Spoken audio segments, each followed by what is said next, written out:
We are kicking off season 3 by talking about one of the most controversial and polarizing of the Disney live-action reboots, Beauty and the Beast, and its original predecessor. How does the reboot hold up to the original? Is the reboot a soulless sellout or a loving retelling of a classic? Swirl across the ballroom with us as we find out. Welcome back to Effing It Up.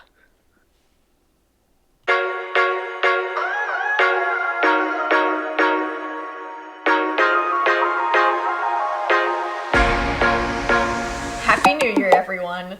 Laurel and I are back. It's 2025. Full disclosure, it's still currently 2024 while we're recording, and it's a couple weeks till Christmas, but we're getting a head start because we care about you, our loyal, wonderful listeners, all 2 of you listening from hell. There's 2 of them now. There's 2 of them. All 2 of our listeners from hell. We're happy to have you back. So happy to see all of you again. We're back and better than ever. Yeah. We've got some mechanical implants, cybernetic chips in our brains. It's the future. No, 2025, baby. We're not doing a Blade Runner reboot. No, we're not doing We that did yet. talk about doing Blade Runner, but we decided it was just a little too niche for all of you. That's too niche. Yeah. you just can't match our level of taste around here. We didn't want to alienate, half of our audience. We thought that movie was too feminine, too girl oriented. We didn't You're want right. to, yeah. So we wanted to keep this more open to both or all genders here today. Yeah. Because we are nothing if not inclusive here at Effing It Up. That's right. The feral feminine film fanatics. Anyway, Laurel, are you ready to talk Beauty and the Beast with me? Oh, yes. I'm ready to talk Beauty and the Beast, baby. I'm ready to do this. We haven't filmed for a little bit. We've had a little bit of a hiatus. Mm-hmm. And by a little bit of a hiatus, it's really only been a month, right? It's been Yeah, and we're right back in it because, again, we care. We care so deeply. We care about our art. Money doesn't drive us because we don't make any money. But as soon as we do, we're going to sell out so fast. As soon as we do. We're going to get ready for the HelloFresh advertisements. Kachava. I'm ready. I'll do it so fast. We're going to, you won't even get any podcasting. It's all going to be ads. It's going to be 90 minutes of ads. So look forward to that. So before we get started, I'm just going to go into a little bit of summary talking about both the films. I'm going to try to do this every time. Yes, it involves me writing more, so thank you. Me.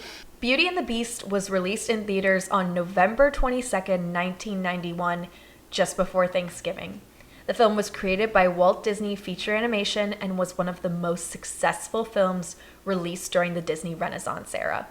It became the first animated film to be nominated for an Academy Award, leading to the creation of a separate category for animated films at the Oscars. The 2017 live-action Beauty and the Beast was also created and released by Walt Disney Studios. The film was the second highest grossing film of 2017, earning $1.2 billion in box office sales worldwide, more than double what the original film made. The very basic summary of both films is about the same. An enchantress curses a selfish prince to become a monstrous beast. She also curses his entire staff and turns them into household objects because she freaking sucks. And the curse can only be broken if he can make a hottie with a body, fall in love with him, and he Mr. Darcy's himself and becomes a better person. That's the best summary. Is that not accurate? I think that's pretty accurate. Yeah, the Enchantress does suck. She freaking sucks. She's the worst. What's your deal, lady? Yeah, I mean, they try and explain it a little bit in the reboot, and we can get into that too, but... So let's talk about I just kind of did some things in pairs. Okay, cool. So I just wanted to talk about in the old movie, like Belle and the Beast specifically, just to get started, because they're the 2 main characters. Cool. They have incredible chemistry in the animated film, which I was not... It was kind of like, I know that the animated Beauty and the Beast is a classic, but I wasn't expecting a lot of character depth when I watched the animated one. Because I was like, well, it's not the focus. Like, the animation is the focus, the music is the focus. And there were just things that I kept picking up on, and I was like, okay. I like how the turning point for their relationship is when he saves her from the dogs and then she's patching him up afterwards, and they have that argument, which felt very natural. Yes. And they kept it almost word for word in the remake, which was a good choice. Yeah. I feel like a lot of discussions about Beauty and the Beast kind of brings up the whole Stockholm Syndrome aspect. But I also want to kind of just throw that out the window a little bit because I'm like, okay, this is a fairy tale. The sequel, I think, in some ways tried to, not the sequel, the remake tried to make it less creepy by being like, he's offended that someone stole from him. But that made and it he's the law and order. but that it made it worse. Because he was like literally going to keep her in a cell, whereas Yeah. in the animated film, he's like, okay, we're not going to keep her in a cell. Yeah, he was like, and it. Can I just say the Beast in the animated movie, I think, has such a depth of character to him. Like you really see him as like, oh, he's really just like a broken person, and he doesn't like who he is. If that makes sense, like that's what came across to me.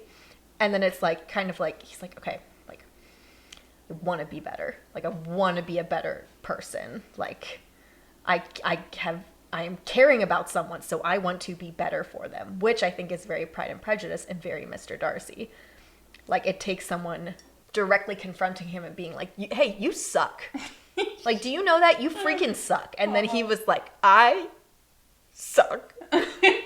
Although I think in the animated film, when she flees after he scares her, he gets more violent. Like, he breaks things. Whereas in the remake, he only yells. He just yells, yeah. Which I thought was, for the remake, I thought a good choice because I did think it was a little concerning that, like, he's breaking things and he can't control himself. I was like, Yes. But also, I do find it concerning in the live-action reboot that he was like, jail. Immediately. Straight to jail. Straight to jail. Right to jail with you.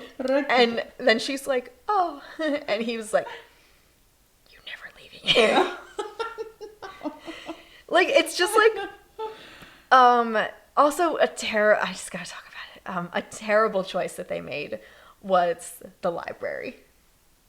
Yeah, tell me about it. So in the animated one, he's like, I want to do something nice for her because I care about her and she's wonderful. What can I do that's going to make her happy? In the live action reboot, he's like, you have a terrible taste in books. He's like, your taste, basic, and it sucks. I'm more well-read than you. And then he walks to the library and he's like, I don't know, maybe you could pick something in here that doesn't suck and you could read it. And then he's like, well, like, if you want it, like, I guess you can have it. That's unfortunately so true. In the animated one, he's like, I have a surprise for you. He's so excited. He's giddy. And he's like, you gotta close your eyes. You gotta close your eyes. Yeah, you're right. And then, like, he's like, okay. He opens all the curtains. He's like, okay, you can open them now. And then she, like, opens her eyes and she's like, oh. And he's like, it's yours. He's like, the whole thing. And I would like to point out that her reaction in the animated film makes a lot more sense because the library there is way more magnificent than in the remake for some reason. The remake is just kind of like... Oh, look. I don't know how to describe it, but in the original it's a library and in the remake it's a room with books. Yes. You are correct. That is correct. And it's sad. I was looking forward to the library reveal for the whole movie and I was like... Yeah. I could get into detail about the choices they made with the Beast character in the live action reboot. That was my main issue, was like he didn't become a better person. It was like they tried to give him a backstory, which was interesting. I didn't hate that, but also it was like it was unnecessary. It was unnecessary. It was just a lot of the choices they made just seemed to pad the runtime instead of actually adding anything to the storyline. I looked at the runtimes. The original's an hour and 30 minutes, and the remake is 2 hours and 20 minutes, which is too long. 2 hours and 20 minutes too long. Wonder what Maya's opinion on this remake is gonna ultimately be. I mean, I think we've given up. Burying I the think we've given up burying the lead at this point. That's not our brand. It's not our brand. Our brand is we have a lot of opinions, so we want to tell you them right away. And that's why you listen to us. What did you think about Belle between the two? Okay, this was another thing. I forgot just how charming she is in the animated movie. Like the expressions on her face, like her energy, like the voice acting that Paige O'Hara does for her is like incredible. Her singing voice is beautiful. And she just has so much, like, depth and feeling in everything that she does. And, like, she is so much more humanized compared to a lot of other Disney princesses. Like, it's like that longing for something more, getting out of your small little bubble. Yeah. Also, people like, can identify with that. The self-sacrificing, like, and you see the weight of her making the choice of, like, I will take my father's place. She's like, he's old, he's sick. I can handle this. I will do this for him because I love my dad. And you see, like, the weight of what that decision cost her. And, like, she goes into her room then and she cries. Yeah. Because she's, like, terrified. Yeah. Did you like the remake spell? Why don't you talk about the animated Belle? Oh, yeah. I kind of agree with you. Like you said, she's very likable. And she does have that self-sacrifice angle. I didn't really have much of an opinion about her, honestly. I was like, I feel like I should like her because she's literally a bookworm. But you watch it for the candlestick.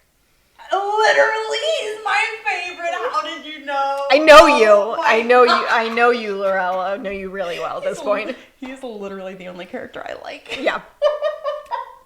That is wild. So, You know me too well. It's scary. But I love Disney Princess Belle. I love her line delivery too. Yeah. Like, oh, Gaston, you're positively primeval. Like, I love the way she handles him. Yeah. Like I'm just not good enough for you. Like, yeah, any woman who has tried to, like, handle unwanted suitors without making things worse. Yeah. Gets it. Yeah, gets it. Yeah. And she's very polite. She's very firm. Like, I think there's a lot of relatability to her. And I just, like, it was exciting to see how much, like, a animated hero from, like, a 90s movie. Got a lot of personality. A lot of personality, and I appreciate that. I actually liked the remake version, too, though. Are we, like, doing both at the same time? Yeah. Because I almost thought I liked the remake version of Belle a little better. I don't know. I just think she had a lot of personality, too. Oh, you are staring daggers into my soul. What? God damn. I love Emma Watson as a person. She gave me nothing in that movie. I don't know. Every time they panned to her, yeah, she didn't have an expression on her face. Nary an expression. Okay, I really want to argue with you, but it's been like 3 weeks since I've seen this movie, so I can't remember anything anymore. It is burned into my brain. She also... with you and your impeccable memory. She also, with all the love in my heart, cannot sing well. I thought she did sing. I mean, there was maybe some auto-tune in there, but I thought she had a lovely voice. There was definitely some auto-tune in there, though. There was some gosh darn auto-tune in there. I'm allowed to say that. I took 6 years of voice lessons. I'm allowed to say it. Well, her baseline voice is nice. It gave the autotune something to work with. If the voice is just good, you don't have to auto-tune it. All the musicians use auto-tune. I will point out that all of the singing in the Les Miserables movie, that was all filmed live. There was no auto-tune in that movie. The new one? Yeah. Wow. I'm not saying all the singing in that was perfect, but there was nary a hint of auto-tune to help anybody. Well, I'm never going to watch that movie, so... It is insulting to me that the live-action reboot really looked at the original movie and said, you know what, Belle just wasn't feminist enough. Yeah, you're right. She's just kind of a little bit meaner. Like, they just said, what if she was a pick-me and was better than everyone? Yeah. They're like... And the thing is, they didn't even change her that much. They just made the townspeople worse. They made the townspeople worse, and then they were like, oh, what if she was also an inventor? Oh, yeah. Which would have been fine. It was just the implication that just being herself wasn't enough. Although the original Belle, other than like a sort of vague longing to get out of there, didn't really have any individual dreams as far as I could tell.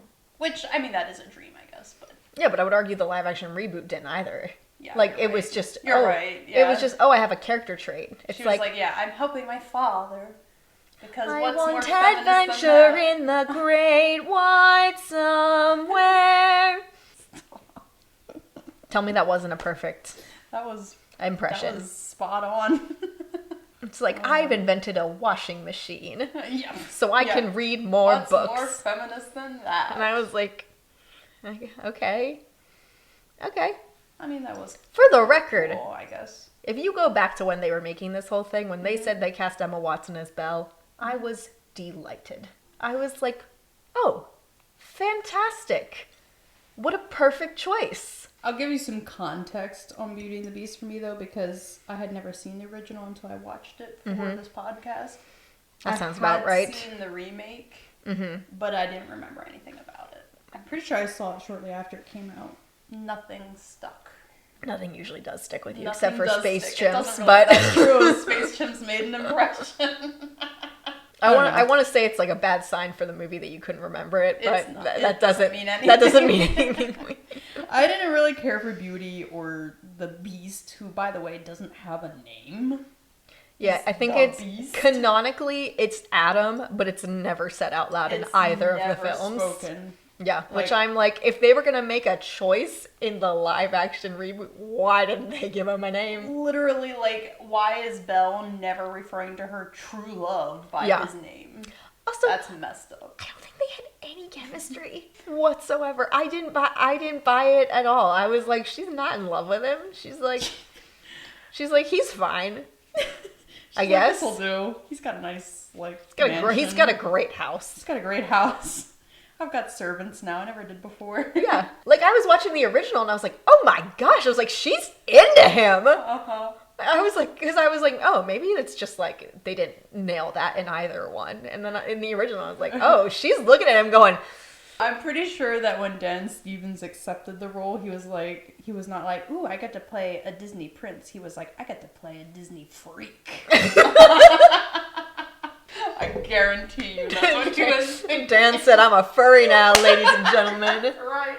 I should say, apart from, I'm just not happy with Emma Watson's performance at all. Yeah, okay. I don't think there's anything wrong with any of the people who acted in it. I think they're all generally very talented, which is why I think Emma should have done better.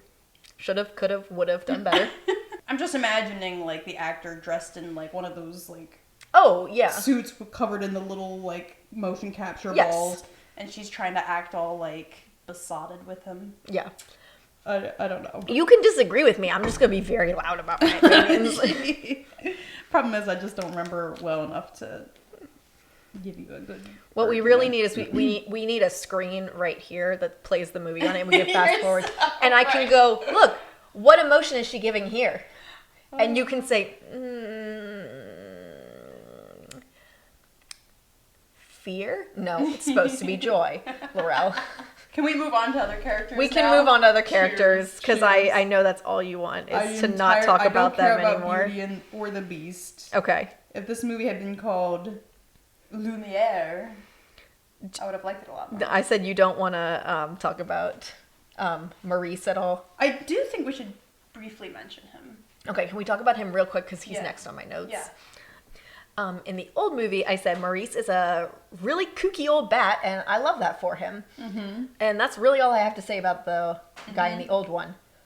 I will say, I love Kevin Kline's performance as Maurice in the new movie. Yes. I think it's 100%. better. It's better, right? I think he is so gentle and has such a presence so to him. warm and, like, he feels Like a father. like a father. Yeah. the Maurice in the original movie is a moron. Oh, yeah. Yeah. Like, I don't care about you. Yeah. You're dumb. Yeah.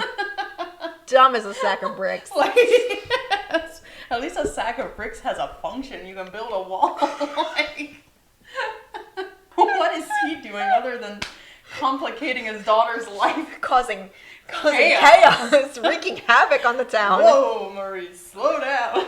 I've seen that. Anyway. Yeah, I agree with you. This is one of the rare instances where Yes. I'm going to say reboot did it better. The reboot did that better. Mm-hmm. They gave him a brain. They give him a brain. Okay, you ready to talk about the staff? I know you're really excited about that. Yes. Absolutely. So, Lumiere, delightful, amazing, perfect. I'll take 14 of him. Yeah. As they say. Yeah. Has done no wrong. I loved him in both versions. Yes. Although it's worth noting that the live action, quotation marks, animations of the staff in the remake are just gnarly. Yeah, very uncanny valley. Unpalatable. Yeah, don't love it. Don't love any of the staff's. No, I didn't like any of them. Yeah, I mean, uncanny valley and just kind of ugly. And yeah. Also, I love Ewan McGregor. He cannot do a French accent to save his life. It is the worst one I've ever heard in my life. Yeah, be August, be August. And I'm like, this is offensive. I'm like, No, Lumiere is better in the original for sure. Yeah. All of the staff are. I will say I don't hate Ian McKellen as Cogsworth.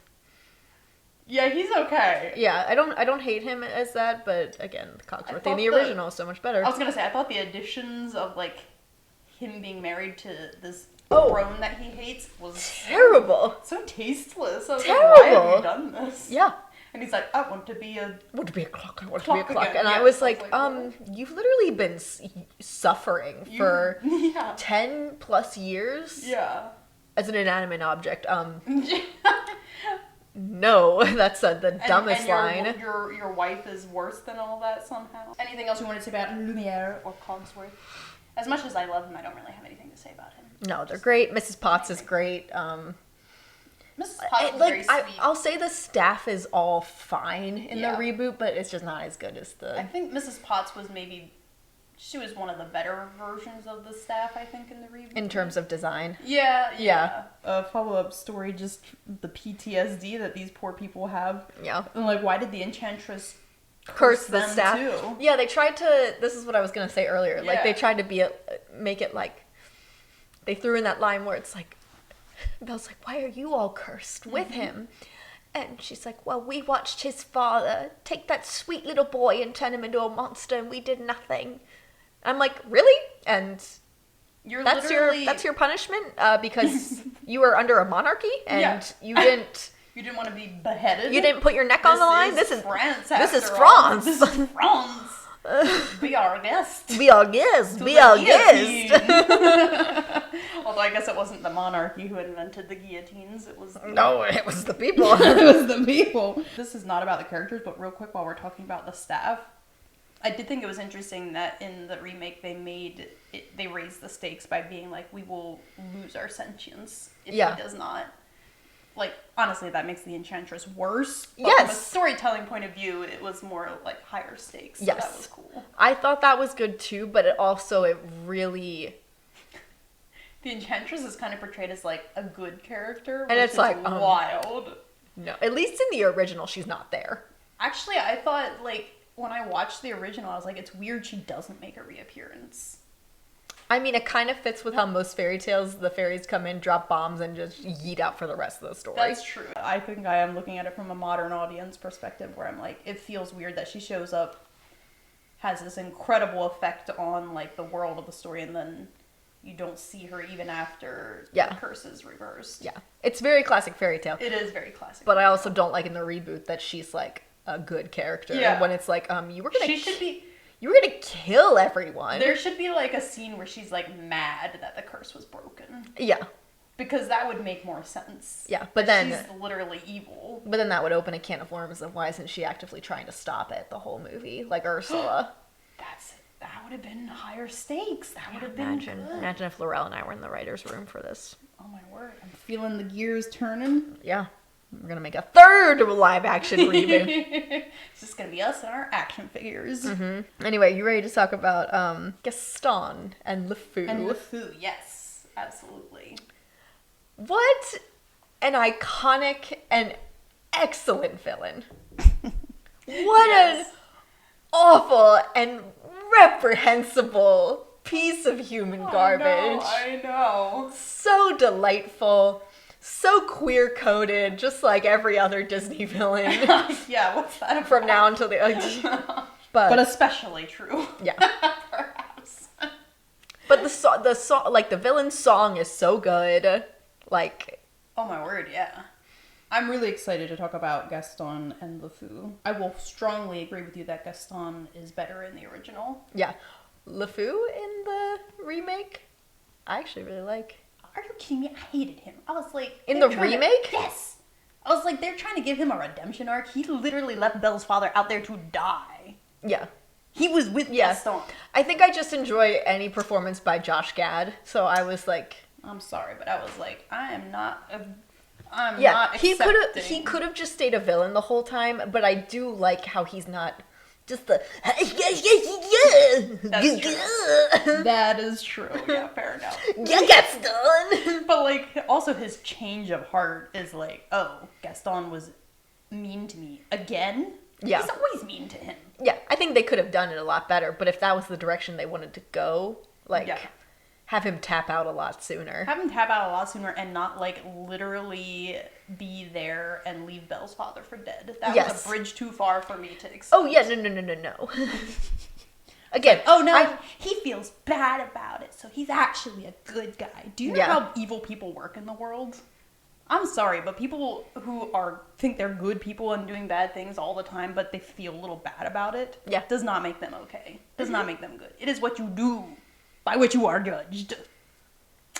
Amen. I don't love the aspect of, oh, Gaston has PTSD from the war and is obsessed with the war. I'm like, this is, again, the things that they added to pad the runtime or make it different were so innocuous. Yeah, like Belle's backstory with the plague. I'm like, I'm like, this is pointless. Also, now that she knows about the magic book, she could have just escaped and gone home. Yeah. None of that was necessary. Yeah. But I want to talk about Gaston real quick because... Yeah, please talk about Gaston, and then we can move into atmosphere. I've liked his portrayal in the animated movie better because he thinks he's the good guy the whole time. Yes. He goes more overtly villainous in the remake, and I think that actually undercuts his villainy. Yeah. Like... He's like... In the original, he's like, I'm the hero. Yes. He's like, this is a monster, and I'm gonna kill him. Yeah, exactly. We know he's a bad guy, but he never knows it. Yeah. Anyway, he's like every frat boy you ever met. He could also be named Chad, and it would like work. You're so right. Shall we move on? Let's move on to atmosphere. Atmosphere. I just said for like the old one, for the old animated one, it's beautiful animation. It's timeless. It's a classic fairy tale. I said it was a beautiful love story about two imperfect people finding each other and making each other better. Like, that is genuinely what I took away from it. I know you said we're going to throw the Stockholm thing out the window. I just really find it difficult to get behind a romance that starts with one party imprisoning the other. But if we could ignore that. If we could ignore that. If we could ignore that and look at it in the perspective of this is just a classical fairy tale. Yeah. And there's always been an element of horror ever since Hans Christian Andersen started writing The Little Mermaid and the Grimm brothers started writing their fairy tales. Yes. This is just kind of the way it goes. Yeah. And I think what I can get... And again, this is not me making excuses for anything that happens. This is me just going, this is why it doesn't stick in my brain. It is an equal trade-off of a monarchical figure imprisoning someone for trespassing, and then it's an equal exchange of like, oh, she's taking her father's place. If it was literally like she trespassed on his property and then he like grabbed her and imprisoned her, I would... You're right. That is worse. I would have a lot of difficulty with that, but it's the fact that it's not based on like her gender when he's in prison. You're right. That does make a difference. If that makes any sense. And again, it's not me going, oh my word, like if someone imprisons you, like please do. But in the terms of this fairy, if someone imprisons you, fall in love with them, please. They probably have a good heart and like a great mansion that you can live in. Yeah, no, don't do this. Again, don't do this. This is just a classical fairy tale and they're all horrifying. They are horrifying. Yeah, but again, nothing about it is like about her gender. Like if there was any aspect of like gender-based violence in this, like I would not have any kind of like tolerance to be able to even have any suspension of disbelief. Yeah, absolutely. I think that, like you said, the animated film is so beautiful. The landscapes are gorgeous. The watercolors. The watercolors stunning. The small use of CGI that they do in the ballroom to achieve that sweeping camera shot was such a new technique for what they did, but that's why it switches a little bit. And like the chandelier looks kind of 3D. Like that's why. I didn't even think about that. That's just a fun fact I know. It's just swept away by the movie, I guess. Swept away. Swept away. Yeah, and like the design of the castle and everything is gorgeous. I was curious what you thought of like in the remake where they went very like specific French era with all of the design, like from the costumes and the sets. Well, yes, let's just jump into the costumes and the sets of the live action. I think the colors in the live action are very beautiful. I think they went with a lot of jewel tones, and I think it really worked for them. Like, it was very bright, very saturated, except for the moments that were supposed to be dark. I had no problem with them going with the, like, more original French look. Like, I think that would have worked really well. There were choices that Jacqueline Duran, who I have a very complicated relationship with, made with the costumes. So Jacqueline Duran has also done Pride and Prejudice, Atonement, Anna Karenina, like a lot of huge like period pieces. She did the Greta Gerwig's Little Women. Okay. I hate every single costume in that movie. Because she likes to do a mix of, like, she'll pick a really traditional aspect, like, and time period, and then alter it. And sometimes she does that really well, like in the Keira Knightley Pride and Prejudice. She did a very good job with that. She just made everything, she made some small tweaks that made everything a lot softer and more romantic for the Regency period, which worked out great. Like, everything kind of flowed very beautifully. I actually remember those costumes, and I don't usually remember costumes. So. Yeah. In this one, I don't know what on God's green earth she was doing, because there are some very traditional French styles. And then there's Belle's bland-ass, butter-colored, easy to market, easy to make a doll out of for Disney ball dress that has nothing on the original. It is one of the ugliest costumes to come out of a live action remake. It is an abomination. It is an affront to my costuming sensibilities. It sucked the magic out of the film. Every time I see it makes me physically angry. And here's another thing. They were like, I just wanted to make Belle so quirky. And so her dress skirt is constantly tucked into her little bloomers. That annoyed the shit out of me. Because do you know how quickly you notice if your shirt is tucked into your pants? And you're just hiking your little leg and bloomer out there? I'm like, that's the sluttiest French thing I've ever seen in my life. And also, just untuck it. Just untuck it. Just untuck it. God. I was like, you don't get to... You have to make adjustments that make sense within the world. And there was no coherency to any of the costumes, any of the patterns, everything that Belle wore made almost no sense to me. Like, I think some of her, like, more peasant outfits were fine, but there was no consistency. I was saying I thought you would like them because they were really intricate, and I thought they had a cool historical look, although I hadn't researched them. But you say that about her yellow dress. I actually had the same thought. I was like, this is so boring. Like, and then they tried to add those little silver the little sparkles, and I didn't do anything. They did nothing. They did nothing. It was a really boring dress. Yeah. Like, simple is not boring if you do it right. They didn't do it right. They did not do it right. And it really frustrated me because there was a lot of conversation surrounding that about, like, how Emma Watson was like, I refuse to wear corset for this film because I don't want to create unrealistic body standards for women. And I said, that's fine. You can make a dress that looks great, and you don't have to have a corset. Like, there's no excuse for the dress being that ugly. I don't really have much of an opinion about corsets. I think if you wear them correctly, they shouldn't be creating unrealistic... Yeah, they're actually pretty comfy. The one for Lily James, maybe in the Cinderella movie, they maybe had tied too tight, but Lily James also has just a pretty tiny waist in general. Also, isn't the one where they, like, digitally made her waist smaller, or am I getting confused? They accused it of digitally making it smaller, but that's... that's... proven? No, it's... She just she's just tiny. She's just tiny. She's just tiny. And also the way they designed the dress was so the waist tapered in. So it kind of created a optical illusion with it too. Oh. Anyway, so mostly what I said for atmosphere was every single choice Jacqueline Duran made with the costumes. I hate it. Oh, and I also think she did a terrible job in Little Women. I'm sorry. I know Jacqueline's very talented, but those two movies were not it. She's on my shit list for that reason. I thought the costumes were really nice, except for the yellow dress, which I did think was so boring. I was disappointed because, like, the whole point of watching a live action remake is to have a cool dress. Like, yeah. We don't watch it for any other reason. It's true. The dress. Yeah. Don't have anything else to say about the atmosphere, really. Except maybe, like, for the message of the film, which...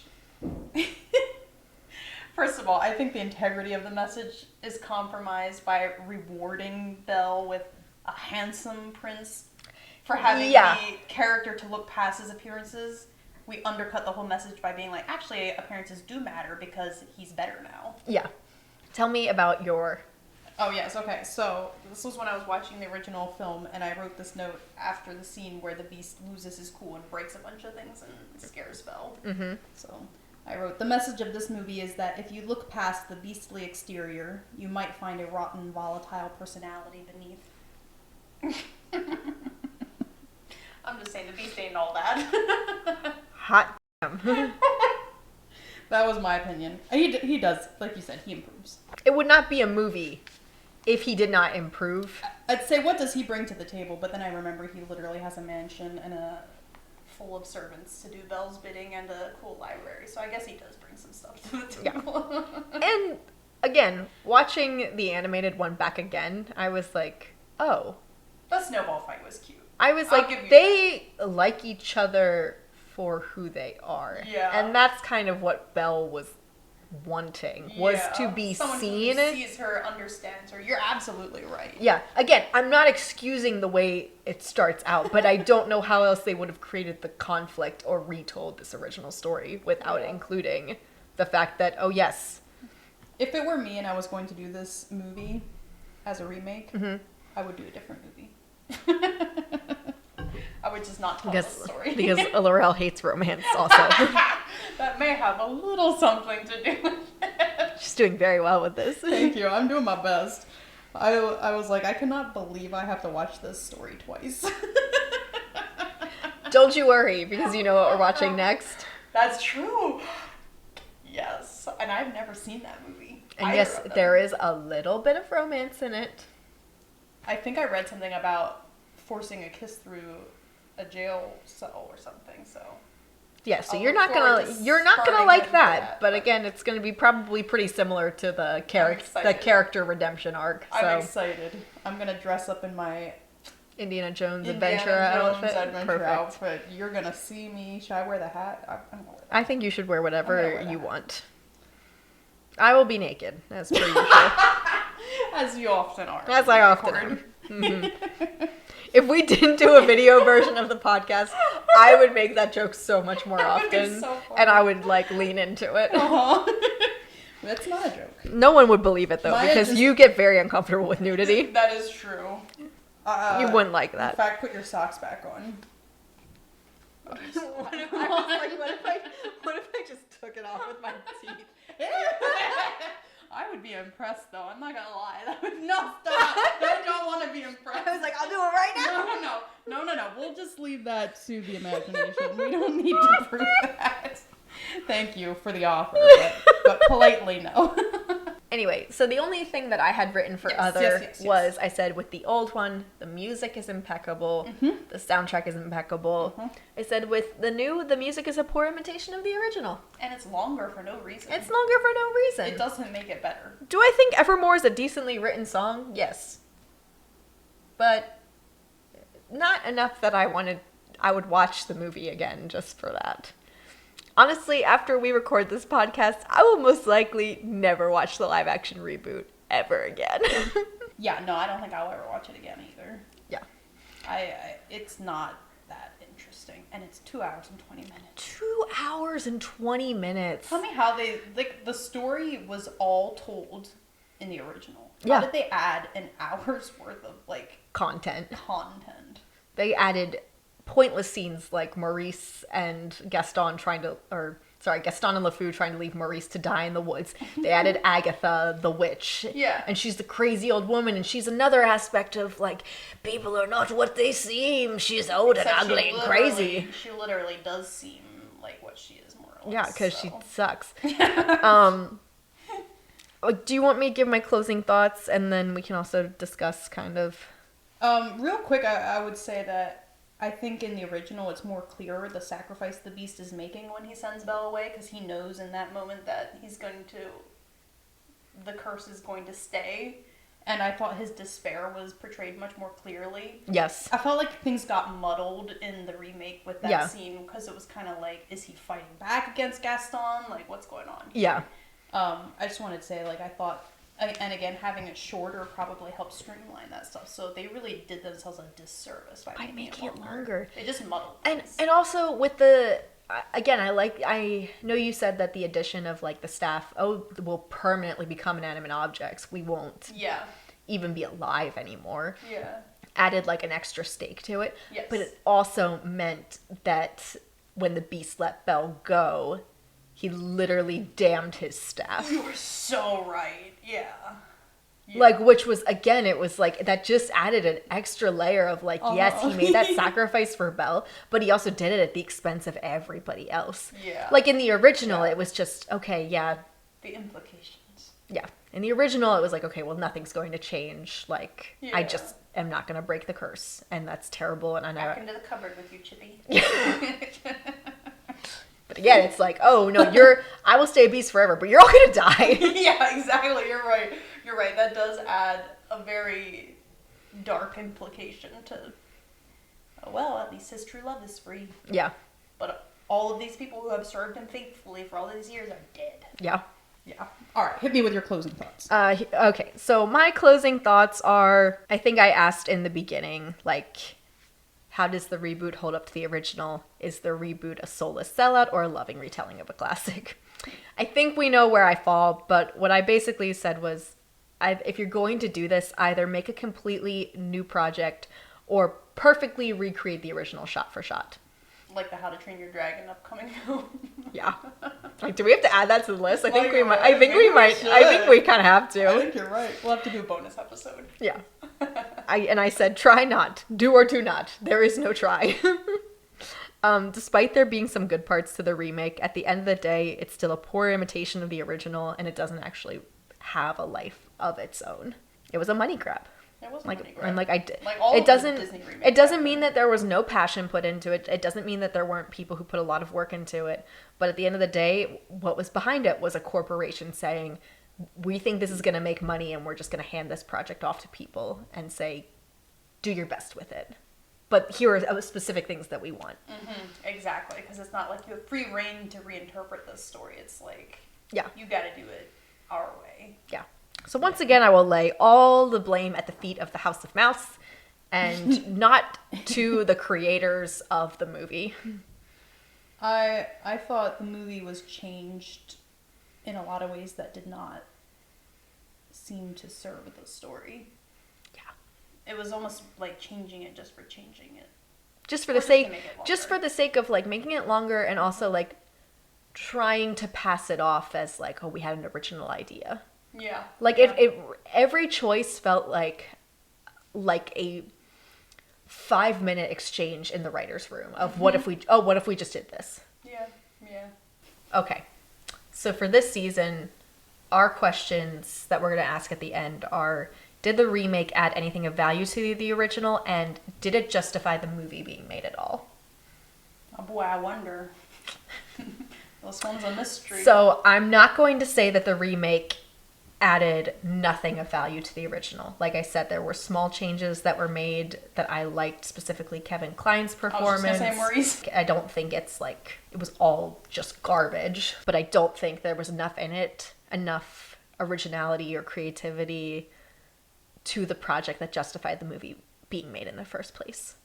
So in terms of it being an upgrade or a downgrade, I'm saying that the remake is a downgrade of the original. I agree. I think, like you said, there were a few things that were slight improvements, but overall it's a downgrade. And if for no other reason than the fact that it's 2 hours and 20 minutes. 2 hours and 20 minutes, too long. That is just too many hours. So going back in time, don't make it. Don't make it. It's a downgrade. It's a downgrade. Ignore the fact that it made $1.7 billion at the box office, please, and don't make it. I just heard 5,000 cha-ching noises from the western direction. All right, guys, thank you for joining us for the season premiere of season 3. We're excited to be back. We're excited to bring you all the fun, angry reboot content for this season. Anyway, guys, as always, thank you for being here, and keep it feral. Bye, everyone.